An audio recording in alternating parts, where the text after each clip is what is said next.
എന്റെ വീട്ടിൽ ആവശ്യത്തിലധികമുണ്ട്.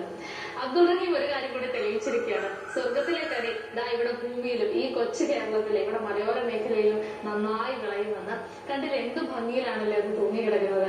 നമ്മള് ഇതിനു മുമ്പ് ഒരു പക്ഷെ സോഷ്യൽ മീഡിയയിലോ അങ്ങനെയൊക്കെ ആയിരിക്കും ഈ ഫ്രൂട്ടിനെ കുറിച്ച് കേട്ടിട്ടും കണ്ടിട്ടും ഉണ്ടാവുക. കഴിച്ചിട്ടുള്ളവര് വളരെ വിരളമായിരിക്കും. ഞാനും അങ്ങനെ തന്നെയാണ്. പക്ഷെ ഇതുപോലെ അബ്ദുൾ റഹീം തായ്ലൻഡിൽ പോയപ്പോഴാണ് ഒരു കൗതുകത്തിന്റെ പേരിൽ ഇത് വാങ്ങുന്നതും വീട്ടിൽ കൊണ്ടുവച്ച് കുറെ നാളിന് ശേഷം ആ വിത്ത് വെറുതെ ഒന്ന് നട്ടു നോക്കുന്നത്. ഇത് വിളയുമെന്നോ കായ്ക്കുമെന്നോ ഒന്നും വിചാരിച്ചിരുന്നില്ല. പക്ഷെ ചുമ്മാ ഒരു കൗതുകത്തിന്റെ പേരിൽ ടെറസിൽ ഇങ്ങനെ ഒന്ന് നട്ടു നോക്കിയതാണ്.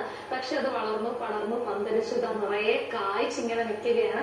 പറഞ്ഞ പോലെ വളരെയധികം ഭംഗിയാണ് ഇത് കാണാൻ. ആദ്യം പച്ച നിറത്തില്, പിന്നെ മഞ്ഞ, ഓറഞ്ച്, ചുവപ്പ് നിറത്തിലേക്ക് ഇങ്ങനെ ഒരു സ്വർഗത്തിലെ കനിയായിട്ട് തന്നെ അത് മാറുകയാണ്. പേര് അക്ഷരാർത്ഥത്തില് സത്യമാണെന്ന് തന്നെ പറയാം. കാരണം അത്രയും ഭംഗിയാണ് ഇത് കാണാൻ. അത് മുറിക്കുമ്പോൾ അതിന്റെ ഉള്ളിലെ നിറം കാണാൻ അതിലേറെ ഭംഗിയാണ്.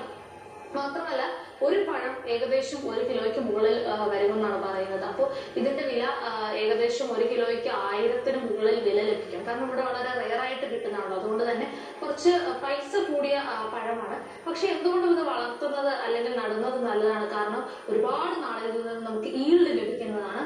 മാത്രമല്ല വലിയ പൈസ ചെലവില്ല ഇതിനെ വളർത്തിക്കൊണ്ട് വരുന്നതിൽ. കുറച്ച് പണം മതി. വെള്ളം, അതുപോലെ തന്നെ നമ്മുടെ നാട്ടിൽ കിട്ടുന്ന വളങ്ങളും അതുപോലെ കൃത്യമായ പരിചരണവും ഒക്കെ ഉണ്ടെങ്കിൽ ഇതുപോലെ നമുക്കും വലിയ സ്ഥലമൊന്നുമില്ല, അല്ലെങ്കിൽ കൃഷി സ്ഥലമോ അല്ലെങ്കിൽ ഒരുപാട് ഏക്കർ സ്ഥലമോ ഒന്നും വേണമെന്നില്ല. ഒരു കൊച്ചു വീടിന്റെ ടെറസ് ഉണ്ടോ, കുറച്ച് ശരിയാണ്. അതും കൗതുകമുള്ള ഒരു കാര്യമാണ്. ഒരുപാട് വീടുകൾ ടെറസൊക്കെ ഈ രീതിയിൽ കൃഷിക്ക് വേണ്ടിയിട്ട് ഉപയോഗിക്കുന്ന കാഴ്ചകളൊക്കെ നമ്മൾ സ്ഥിരം കാണുന്നതാണ്.